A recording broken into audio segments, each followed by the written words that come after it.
Ada bagian di dalam hidup kita yang tidak mampu kita lakukan, tetapi Allah memampukan. Dan ada hal-hal dalam hidup kita yang tidak mungkin, tetapi Allah memungkinkan. Oleh sebab itu justru di dalam kelemahan kita, kuasa Allah menjadi nyata.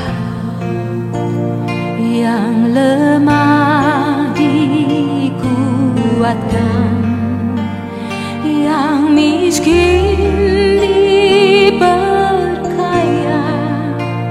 yang buta pun melihat. Semua Dia buat bagiku. Hosana, Hosana, Yesus mati bagiku. Hosana, Hosana, Dia bangkit bagiku. Oleh darah anak domba dihapuskan dosaku. Oleh anugerah Allah Kau jadikanku anakmu. Sekarang tenang jiwaku, aman dalam tangan-Mu.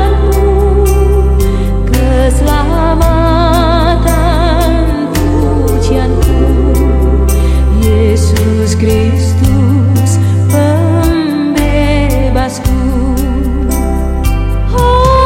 Hosana, Hosana, Yesus mati bagiku. Hosana, Hosana, Dia bangkit bagiku. Hosana, Hosana, Yesus mati bagiku. Hosana, Hosana, Dia bangkit bagiku. Dia bangkit bagiku.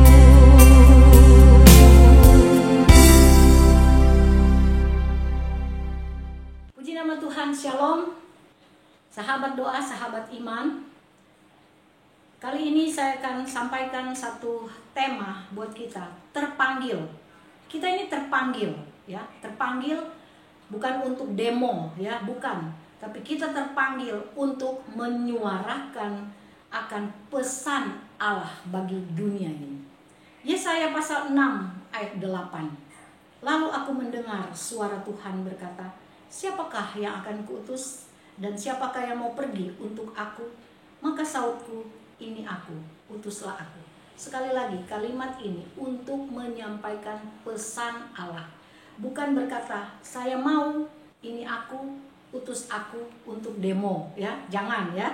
Tetapi kita akan menjadi alat Allah untuk menyampaikan pesan Allah. Ada 3 pesan Allah. Yang pertama, di dalam Matius pasal 3 ayat 2. Bertobatlah sebab kerajaan surga sudah dekat. Bertobatlah sebab kerajaan surga sudah dekat. Sudah semakin dekat. Bertobat di sini artinya berbalik. Dari cara hidup lama, dari cara hidup dunia, berbalik kepada cara hidup yang Tuhan kehendaki. Berbalik menjadi manusia baru. Manusia baru kita bisa lihat juga di dalam Alkitab.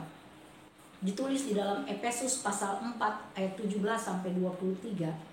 Di sana dikatakan oleh Rasul Paulus, manusia baru adalah manusia yang sudah diperbaharui di dalam kebenaran firman Tuhan, di dalam roh, di dalam pikiran, ya.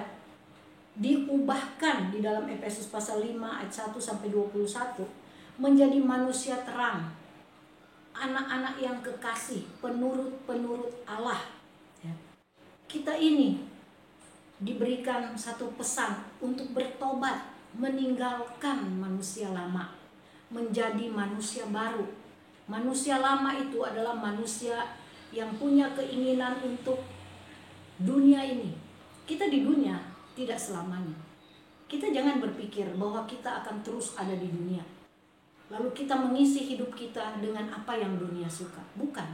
Tujuan akhir kita adalah surga yang kekal. Kalau kita ingin ke sana, harus manusia baru, manusia yang diubahkan, manusia yang dipulihkan.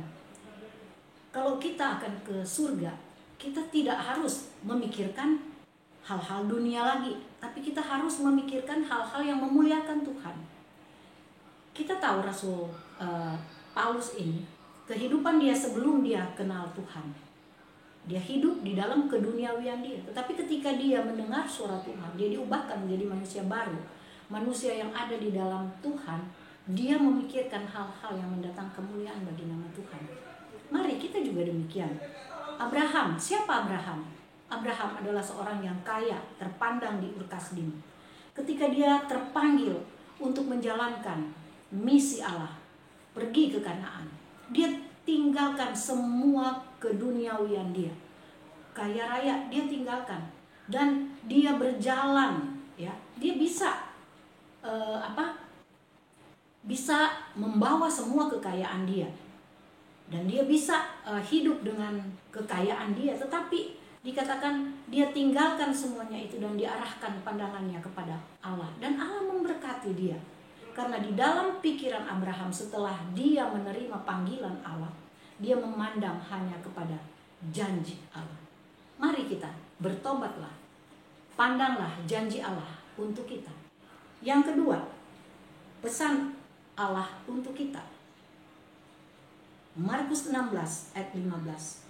Lalu Yesus berkata kepada mereka, pergilah ke seluruh dunia, beritakanlah Injil kepada segala makhluk.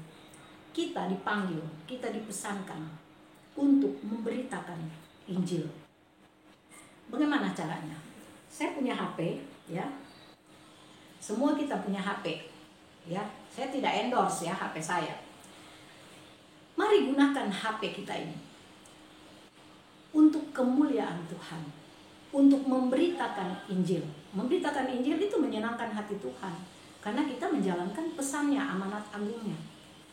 Waktu kita terima Yesus sebagai Tuhan dan Juru Selamat, kita berjanji bahwa saya akan menjalankan misi Allah lewat hidup saya, menyampaikan pesan Allah, memberitakan Injil Tuhan. Tetapi setelah berjalannya waktu, kadang kita lupa, ya.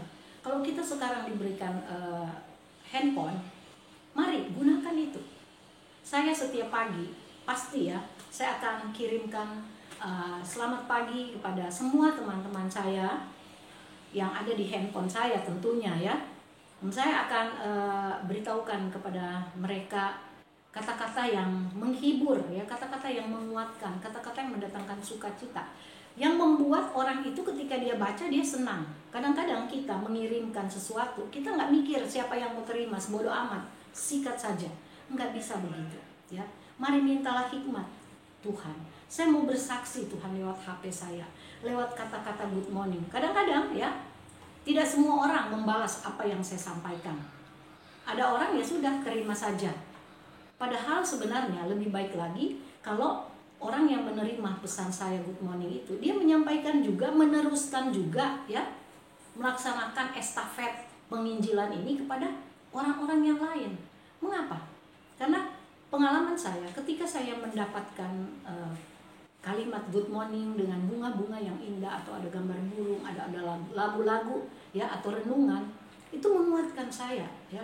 Itu memberikan kedamaian bagi saya, memberikan sukacita, kekuatan bagi saya. Mari, ya, HP kita sudah terhubung sampai ke seluruh dunia. Marilah kita manfaatkan HP kita untuk menjadi alat Tuhan, memberitakan Injil. Yang ketiga, kita dipanggil untuk berdoa. Lukas 18 ayat 1. Yesus menyatakan satu perumpamaan kepada mereka untuk menegaskan bahwa mereka harus selalu berdoa dengan tidak jemu-jemu. Sekali lagi, Lukas pasal 18 ya. Ayatnya yang pertama berkata, Yesus mengatakan suatu perumpamaan kepada mereka, kepada pengikutnya, untuk menegaskan bahwa mereka harus selalu berdoa dengan tidak jemu-jemu. Ini pesan Yesus ya.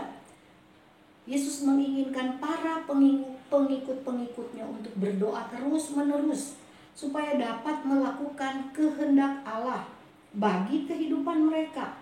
Mereka harus melakukannya dengan efektif ya. Dengan tidak jemu-jemu, dengan tidak bosan-bosannya. Ini pesan Allah. Dikatakan menegaskan kepada pengikutnya. Itu berarti satu keharusan. Ada kata di sini selalu, itu berarti senantiasa. Berdoa dengan tidak jemu-jemu. Kita tahu ya, nabi-nabi zaman dulu menggunakan waktu mereka dengan doa, dan luar biasa doa mereka. Kita juga masih ingat ada satu cerita di dalam Yakobus pasal 5 ayat 17. Yakobus adalah manusia biasa. Elia adalah manusia biasa di dalam Yakobus 5 ayat 17. Sama seperti kita. Dan Elia telah bersungguh-sungguh berdoa supaya hujan jangan turun di bumi selama 3 tahun 6 bulan. Dan memang benar terjadi. Lalu ayat 18 disambung. Elia berdoa, setelah kurun waktu 3 tahun 6 bulan, hujan kembali turun. Siapa Elia? Elia manusia biasa. Tuhan yang luar biasa. Siapa kita? Siapa saya? Saya manusia biasa. Saya manusia lemah. Tapi Tuhan saya kuat. Tuhan saya luar biasa. Saya ini tidak ada apa-apanya. Tapi Tuhan saya ada apa-apanya. Jadi saya sungguh bersyukur punya Allah yang luar biasa. Saya tahu, saya percaya. Saya tidak pernah gentar. Karena Tuhan berkata, bagi Dia tidak ada yang mustahil. Apapun saya bawa di dalam doa saya. Saya tahu bahwa ketika saya berdoa, saya akan ada kekuatan. Ketika saya berdoa, maka kemajuan Injil akan terjadi. Dan ketika saya berdoa, ada banyak orang akan percaya kepada Tuhan Yesus dan diselamatkan. Dan ketika saya berdoa, saya yakin Tuhan berkenan ada mujizat terjadi. 3 pesan. Mari kita lakukan. Bertobat, beritakanlah Injil, dan berdoa. Laksanakanlah pesan Tuhan ini sehingga nama Tuhan makin dimuliakan. Puji nama Tuhan.